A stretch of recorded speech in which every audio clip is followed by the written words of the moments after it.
નમસ્કાર વાલા ખેડૂત મિત્રો, આ ખેડૂત પુત્ર ગુજરાતીમાં હું સાગર રાસડિયા ખેડૂત પુત્ર આપ સૌ ખેડૂત મિત્રોનું હાર્દિક સ્વાગત કરું છું। ખેડૂત છે તો જગત સેવા હેતુથી અવારનવાર ટેકનોલોજીકલ ડિજિટલ ખેતીવાડીની માહિતી લાવતા રહીએ છીએ। ત્યારે આજે કપાસના ભાવતાલની આપણે વાતચીત કરવી છે કે કપાસનો ભાવતાલ અત્યારે કેટલો છે, બજાર કેટલી વધે એમ છે, અને જે અત્યારે આપણી ઘરે જે બેઠા વેપારીઓ કપાસ ખરીદે છે એ કપાસનો ભાવતાલ અત્યારે કેટલો આવી રહ્યો છે એની મહત્વની વાતચીત કરવી છે કે ઘર બેઠા વેપારીઓ આપણને કેટલો કપાસનો ભાવતાલ આપી રહ્યા છે, જેથી કરીને આપણને ખબર પડે કે માર્કેટમાં કપાસ વેચવો જોઈએ કે ઘરે વેચવો જોઈએ। તો આ પ્લેટફોર્મ ઉપર આની સંપૂર્ણ માહિતી મેળવવાની છે। તો આ ચેનલ ઉપર, આ પ્લેટફોર્મ ઉપર તમે બિલકુલ નવા હોય તો નીચેની જે ઘંટડી છે ને દબાવીને આ ચેનલને સબસ્ક્રાઈબ કરજો અને અન્ય ખેડૂત મિત્રો સુધી આ વિડીયોને શેર કરજો, જેથી કરીને એ પણ સારી એવી સચોટ માહિતી મેળવી શકે। ફેસબુકમાં આપણું પેજ છે ખેડૂત પુત્ર ગુજરાતી નામનું, એને પણ ફોલો અને લાઈક કરી લેજો। વાલા ખેડૂત મિત્રો, કપાસ કે જેને વ્હાઇટ સોનું કહી રહ્યા છીએ, પણ અત્યારે કપાસના ભાવતાલ જોવા જઈએ તો નહિવત પ્રમાણમાં છે, જે ખેડૂત મિત્રોને નિરાશ કરે તેવા છે। એટલે અત્યારે કપાસનો ભાવ હાલમાં માર્કેટ યાર્ડમાં વાતચીત કરીએ સરેરાશ 1200 રૂપિયાથી લઈને 1430-1440 રૂપિયાનો બોલાઈ રહ્યો છે। એક વકલ એવો ગયો હોય કે 1450 અથવા તો 1475 આવેલા હોય, પણ એક બે વકલ ગયેલા હોય। બાકી રનિંગ બજારની ભાવતાલની વાતચીત કરીએ તો 1200 રૂપિયાથી લઈને એ 1400 રૂપિયા સુધીનો કપાસ અત્યારે જાય છે।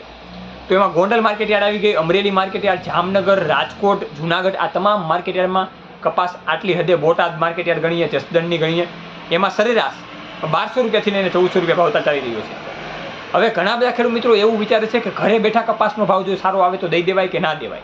તો 100% જો ઘરે બેઠા કપાસનો ભાવ સારો મળતો હોય તો દઈ દેવાય, પણ અત્યારે કપાસની બજારની સ્થિરતાની વાતચીત કરીએ તો કપાસની બજાર હજી સ્થિર રહેવાની છે, હજી વધવાની નથી અને વધારે ઘટવાની પણ નથી। 1200 થી 1400 રૂપિયાની સરેરાશ બજાર પ્રમાણે ચાલશે। જે રીતે આપણે આગળના વિડીયોમાં પણ વાતચીત કરી ચૂક્યા છીએ એ રીતે હજી કપાસની બજાર રહી શકે તેમ છે। મેઇન મહત્વની વાતચીત કરીએ કે ઘરે બેઠા જો વેપારીઓ કપાસ લેવા આવે તો એ કેટલા ભાવતાલ આપે છે, તો એ ખેડૂત મિત્રો 1300 રૂપિયા આજુબાજુ ભાવતાલ આપણને આપે છે। તો એમાં જે ઘરે બેઠા ખેડૂત મિત્રોને એવું લાગતું હોય કે મને ભાવ વધારે મળી રહ્યો છે, 1450 રૂપિયા ઉપર મળી રહ્યો છે, તો એ આસાનીથી વેચી દેવો જોઈએ।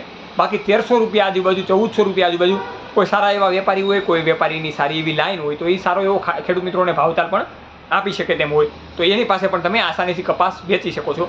પણ જે ખેડૂત મિત્રોને એમ છે કે હું કપાસ સ્ટોક કરી રાખું તો ક્યારે ભાવ વધશે, અઠવાડિયે વધશે, 2 અઠવાડિયે વધશે કે મહિના દિવસે વધશે, તો એવું ખેડૂત મિત્રો હજી કાંઈ પણ જાણવા નથી મળી રહ્યું કે કપાસનો ભાવ સારો એવો વધે। અમારા જે ડેટા છે એ પ્રમાણે જાણવામાં આવ્યું છે કે 2 મહિના જેવી હજી સતત વાટ જોવી પડશે, 1.5 થી 2 મહિના જેવી વાટ જોવી પડશે, જેથી કરીને કપાસનો ભાવ પછી કદાચ આગળ વધે તો એ 1600 રૂપિયા સુધીનો વધે એવી શક્યતાઓ રહેલી છે। પણ અત્યારે કપાસના ભાવ સાવ ડાઉન થઈ રહ્યા છે। તો આ રીતની ખેડૂત મિત્રો વાતચીત કરવાની હતી। જોતા રહો ઓનલી ફોર ખેડૂત પુત્ર ગુજરાતી, હંમેશા ખેડૂત મિત્રોની સાથે। જય જવાન જય કિસાન, આ બંને છે આપણા દેશની શાન।